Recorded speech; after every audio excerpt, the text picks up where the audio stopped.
¿Has escuchado hablar de Nostradamus? Russell Nelson, Edgar Cayce o las predicciones de los mayas. ¿Será que estas personas fueron o son verdaderos profetas? ¿Qué dice la Biblia al respecto? En este video encontrarás pruebas en la palabra de Dios sobre aquellos que dicen predecir el futuro y sabrás si son reales o no. Esto es Realidad Bíblica. En primer lugar, es necesario responder a la pregunta: ¿qué es un profeta? Según los ejemplos de la Biblia, un profeta es una persona que comunica el mensaje que el Señor quiere dar a sus hijos. No solo es alguien que predice el futuro, sino que aconseja, guía y orienta al pueblo de Dios. En Mateo 24:24 Jesús dijo que se levantarían falsos profetas, y como bien sabemos, la falsificación viene a ser una realidad cuando se imita algo auténtico. Es como un billete de $20. El gobierno primero imprime un billete genuino y posteriormente los estafadores falsifican este billete y engañan a las personas. Entonces, para que existan falsos profetas, debe haber antes verdaderos profetas. Joel 2:28 dice que Dios derramará su espíritu sobre toda carne y las personas profetizarán. La Biblia es clara al decir que podría levantarse un profeta inspirado por Dios en la actualidad. Pero, ¿qué haremos si alguien dice que es profeta y aún lo que dice se cumple? ¿Debemos creerle? Primera de Juan 4:1 dice que no debemos creer a todas las personas, sino más bien hacer una prueba, porque vendrán muchos falsos profetas. La Biblia demarca que un profeta debe ser pasado por algunas pruebas para comprobar la autenticidad. ¿Cuáles son estas pruebas? Prueba número 1. Primera de Juan 4:2 dice que el profeta debe reconocer que Jesús es Cristo, es Hijo de Dios y ha venido en carne. El profeta debe tener un concepto enteramente bíblico sobre Jesucristo y confesar que es 100% hombre y 100% Dios. Prueba número 2. Mateo 7:15 al 16 dice que debemos tener cuidado con los falsos profetas, porque ellos vienen disfrazados de ovejas, pero por dentro son lobos rapaces. Por sus frutos los conocerán. Si el profeta es real, traerá buenos frutos como unidad, amor, dominio propio, paz, fidelidad, paciencia, modestia y muchos otros a su comunidad, su familia y a los hermanos. Observa muy bien la vida del profeta. ¿Es una persona bondadosa? ¿Es alguien manso, paciente y fomenta la unidad? Prueba número 3. Isaías 8:20 expone que todo lo que dice el profeta verdadero debe estar conforme a la palabra de Dios y debe estar en armonía con su santa y eterna ley. Hace algunos años vi un grupo de personas que gritaban al son de una canción que hablaba de Cristo, mientras escuchaba de fondo la voz de un señor que decía ser profeta. Me emocioné, porque pensé que era un enviado de Dios, ya que la primera prueba dice que el profeta acepta a Jesús como su Señor, y quise acercarme a escuchar mejor lo que esa persona decía. Pero grande fue mi decepción al oírlo decir con seguridad que los 10 mandamientos fueron clavados en la cruz. Descarté la posibilidad de que este fuera un profeta verdadero, porque no pasó la tercera prueba: estar en conformidad con toda la Biblia, reconociendo su inspiración divina y autoridad. No se pueden descartar partes de la Biblia como los 10 mandamientos y añadir algo más, según lo que dice Apocalipsis 22:18. Prueba número 4. Deuteronomio 18:21 al 22 cuenta que la forma de reconocer un profeta verdadero es mediante el cumplimiento de sus palabras. Si lo que predijo el profeta no se cumple, entonces Dios no habló por medio de él. Olvidé mencionar un pequeño detalle. Un profeta enviado por el Señor debe pasar completamente las 4 pruebas.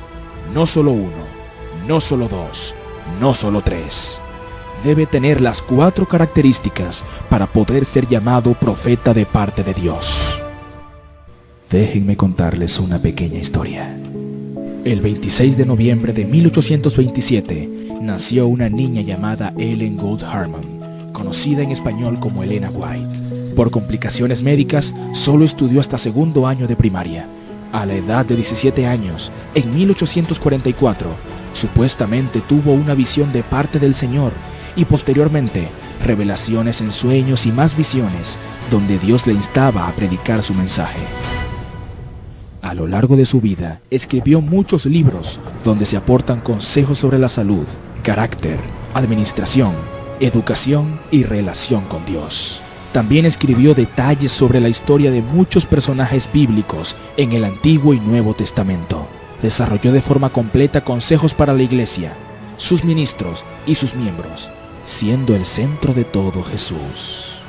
Pero, ¿realmente es una profetisa? ¿Sus escritos son reales o falsos? ¿Tenía lagunas mentales y se imaginaba todo? ¿Sufría alucinaciones? ¿Cómo sabemos si en verdad Dios le habló? Debemos poner en práctica las 4 pruebas para saber si es o no una profetisa del Señor. Prueba número 1. Primera de Juan 4:2. Reconocer que Jesús es Hijo de Dios y que vino en carne.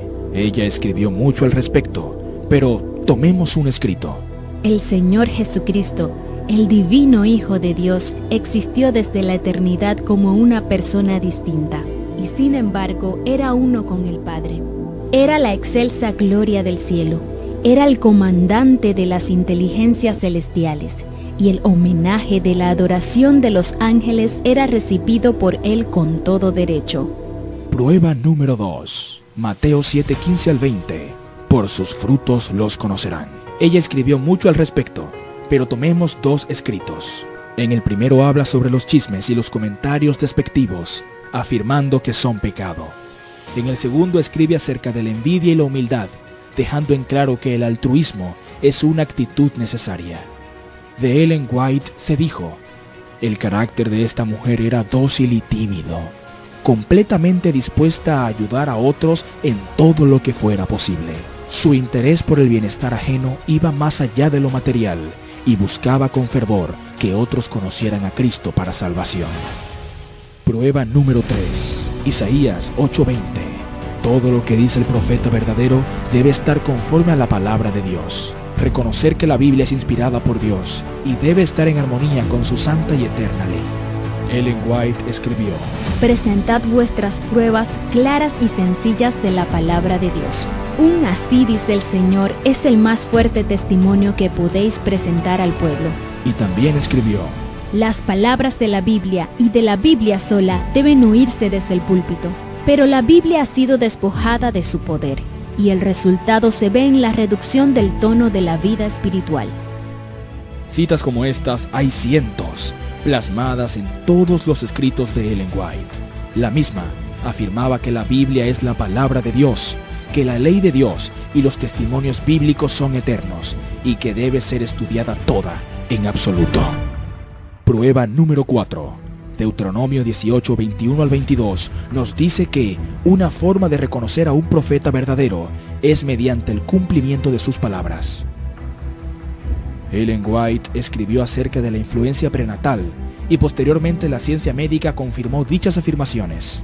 También escribió acerca de la relación entre la mente y el cuerpo. Años después, la medicina expuso los mismos principios. Compartió verdades acerca del cuerpo humano para que años después, la Asociación Norteamericana de Cardiología, el Instituto Nacional del Cáncer, la Sociedad Norteamericana del Cáncer y el Instituto Nacional de Cardiología, en 1957, llegaran a la conclusión del aumento de carcinoma epidermoide de pulmón en los seres humanos. Continuamente Ellen White escribió sobre la carne y el cáncer, relacionándolos y afirmando que muchas enfermedades pulmonares y tumores están producidas mayormente por comer carne, y no fue hasta el año 1956 que se confirmó esto. El uso de grandes cantidades de sal se describe en el Ministerio de la Curación, y no fue hasta 1956, desde el Laboratorio Nacional de Brookhaven, que expusieron que la sal aumenta la presión arterial. En pantalla puedes seguir viendo más y más comparaciones de profecías reveladas por Dios, escritas por Ellen White, que se han cumplido al pasar de los años. Pero ahora verán una profecía que aún no se ha cumplido y que la medicina actualmente dice que está bien, y es la masturbación. Claramente en estas citas podemos encontrar que las consecuencias por la masturbación son diversas enfermedades, como el catarro, la hidropesía, los dolores de cabeza, la pérdida de memoria y la vista, gran debilidad en la espalda y hombros, afecciones en la columna vertebral y a menudo un deterioro cerebral. Ellen White aporta muchos comentarios con respecto a las terribles consecuencias en la salud de la masturbación. Las consecuencias mostradas por el Internet son las siguientes. La masturbación es una medicina eficaz sin efectos secundarios que actúa sobre el sistema nervioso central, mejorando la percepción de bienestar. ¿Cuánto tiempo pasará para que la medicina compruebe que esto que fue escrito hace más de 100 años es real? En conclusión, Ellen White pasa completamente todas las pruebas para saber si un profeta es real o falso, lo que la convierte en verdadera. Es necesario aclarar que en la Iglesia Adventista del Séptimo Día, Ellen White no es objeto de culto, no se le considera parte de la divinidad y tampoco se le rinde adoración o veneración. Todo lo que se profesa y predica está cimentado únicamente en los 66 libros de la Biblia como la palabra de Dios. Dejaré que la misma Ellen White te explique lo que son sus escritos para la iglesia. Los testimonios escritos no son dados para proporcionar nueva luz, sino para impresionar vívidamente en el corazón de las verdades de la inspiración ya reveladas. El deber del hombre hacia Dios y sus semejantes ha sido especificado distintamente en la palabra de Dios. No son sacadas a relucir verdades adicionales, y en la forma de su elección las ha presentado a la gente para despertar e impresionar su mente con ellas, a fin de que todos queden sin excusa. Los testimonios no han de empequeñecer la palabra de Dios, sino exaltarla y atraer los ánimos a ella para que pueda impresionar a todos la hermosa sencillez de la verdad. Los libros de Ellen White, conocidos como el espíritu de profecía, continúan hasta el presente, ayudando a las personas a vivir en armonía junto a su Salvador, a aceptar el perdón de sus pecados, a compartir esta bendición con otros y a vivir en la esperanza de la promesa de su pronto regreso. Esto fue Realidad Bíblica.